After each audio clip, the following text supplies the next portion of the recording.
I'd like to introduce Bill Barr, Attorney General of the United States. Say a few words. Thank you. Thank you, Mr. President. As most of you know, whenever there is an officer-involved shooting in our country, it's reviewed by local authorities to ensure that it was reasonable force. And when there are questions raised about it, the federal government also, the Justice Department, also reviews it. And like all procedures and processes in our country, we do it under due process. And we try to reach a dispassionate, reasoned decision based on an analysis of the situation. We do not allow judgments to be reached because of mob violence.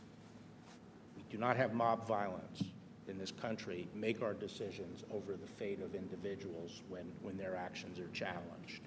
And when this shooting occurred here in Kenosha, under the direction of the President, we told the DOD, the Defense Department, to get ready some National Guard units in case they were needed to help here. And from several states volunteered to supply National Guard if they were needed. And the President directed me to assemble a group of federal law enforcement that could be dispatched here, which we did, and staged them in Chicago. And we were picking up information that these violent instigators were coming to Kenosha. They were coming from California, Washington State, a lot from Chicago, and they were coming up to Kenosha. So we expected matters to get worse. The violence that erupted shortly after the shooting is simply not a legitimate response to a police shooting. And the looting and the arson were unacceptable. And as it progressed, it became more and more distant from the issue of racial justice. It was violence for violence sake. And once again, we saw the hijacking of a protest by a hardcore group of radicals who were carrying out, planning a coordinated, violent attack on law enforcement, on public property, and on private property. And that can't be tolerated. These are the same people, many of them who came from out of town. Out of 175 arrests, 100 were from out of town.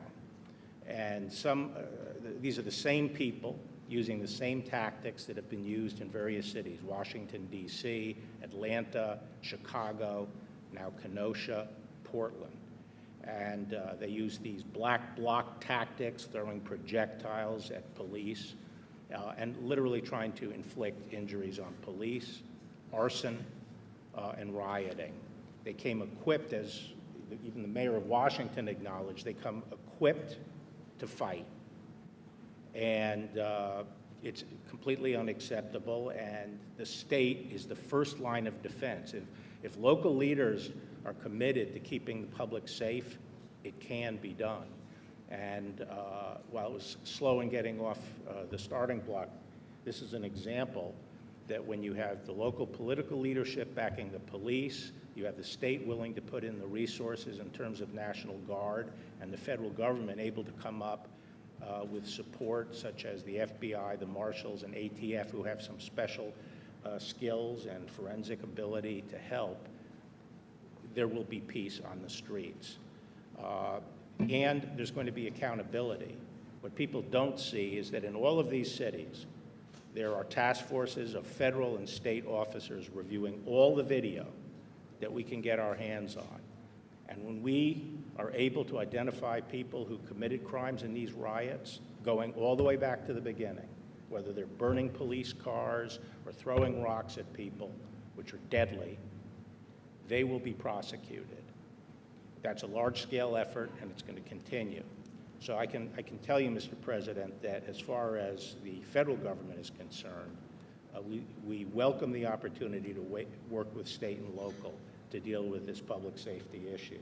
Law enforcement is used to working together. We do a good job when we're allowed to work together. This is no different than dealing with violent crime where we work together. We can achieve results, and the federal government is willing to use all our tools and all our laws to bring these people to justice. Thank you. Thank you very much. You're doing a great job, Bill. Thank you. Senator